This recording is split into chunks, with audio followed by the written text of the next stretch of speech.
Salut, c'est Sisyphe, une nouvelle vidéo et on est toujours dans notre catégorie les tops et les flops. Aujourd'hui, on va passer en revue les snipers 3 étoiles bleues.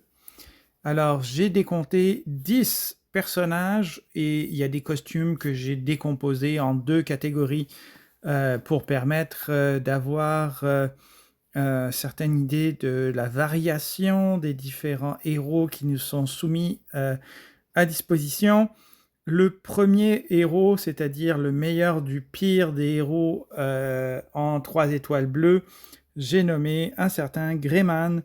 Alors, je ne sais pas pourquoi faire des héros aussi pourris.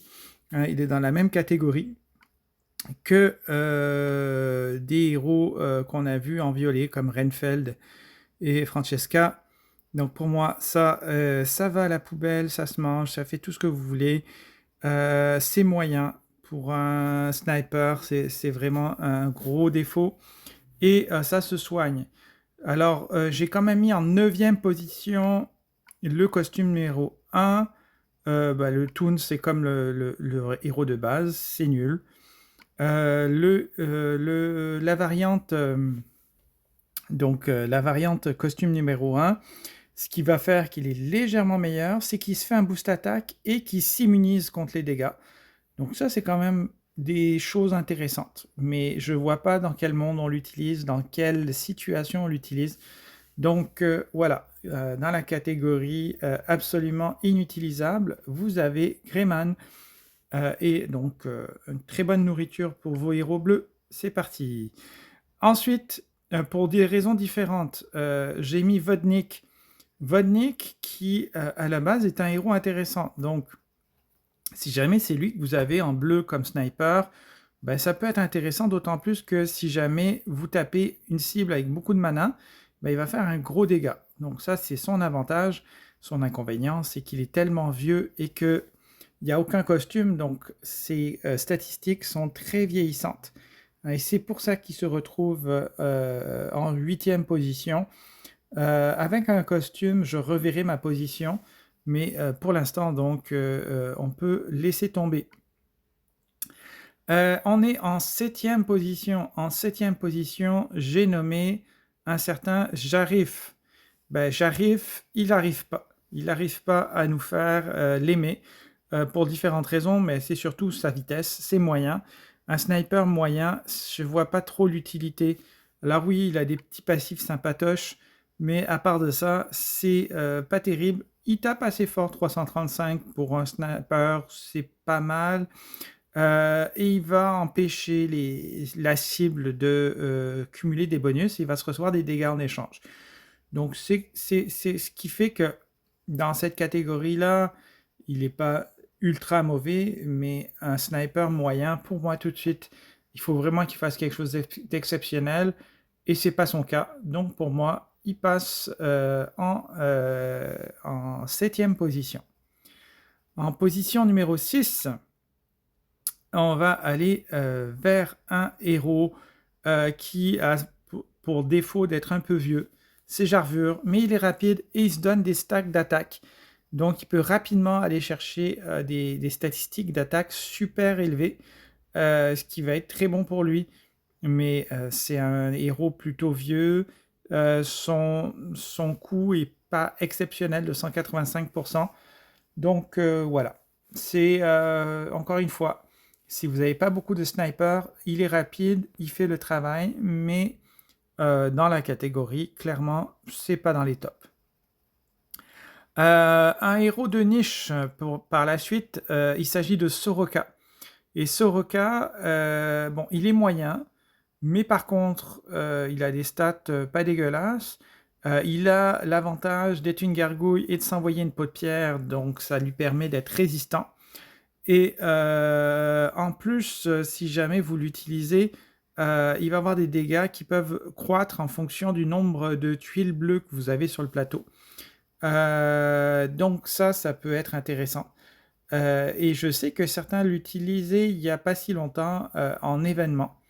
En événement, c'est une option. On n'est pas dans les top héros événements, mais on est dans un héros jouable en événement.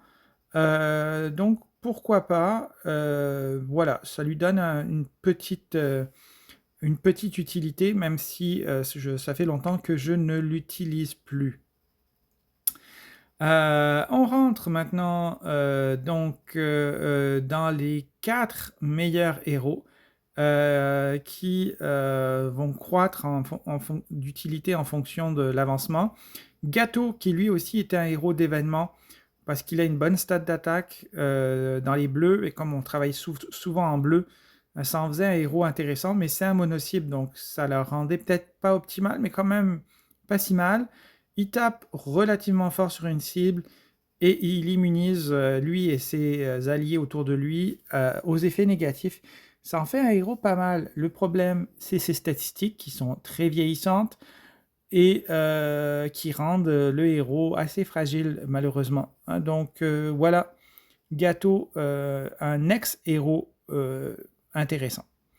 Donc là, on a des héros que je dirais utilisables, ce qui me laisse une dernière catégorie, les bons héros 3 étoiles sniper bleu. Et donc, il n'en reste que 3 et même que 2 si on rassemble des costumes. Parmi ces héros costumés qui font des choses pas mal, il y a Valen, qui tape fort et surtout qui baisse la défense. Hein, donc cette version-là, ça va être la numéro 2 dans le classement. Et la version qui booste l'attaque, ce sera la version numéro 3. Parce que baisser la défense, c'est plus fort que baisser l'attaque. Hein, donc ça, c'est vraiment dans les tops, dans les héros sniper bleu. En plus, les deux ont des classes sympas. Hein, on parle de combattants et de voyous qui sont des super classes. Avec les costumes, si on les monte tous, ça va aller chercher des statistiques super bonnes. Et donc pour moi, dans les snipers, on a un héros qui est vraiment très très très bon.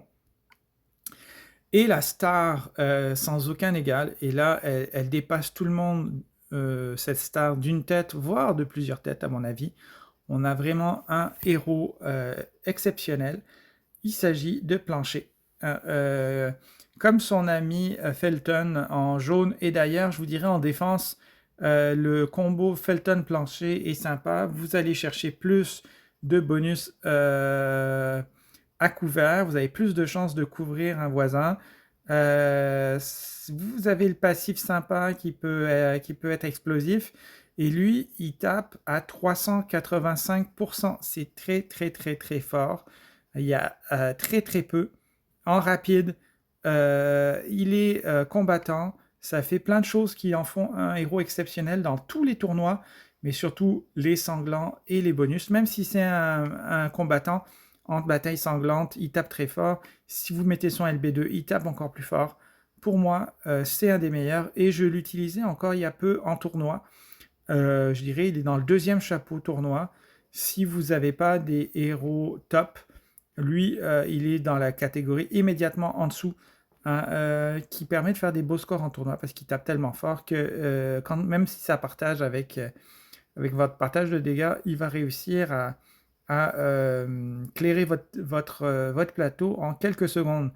Donc voilà pour mon classement des 3 étoiles bleues variante sniper. J'espère que ce sera utile pour vous. Je vous souhaite une excellente journée. Salut!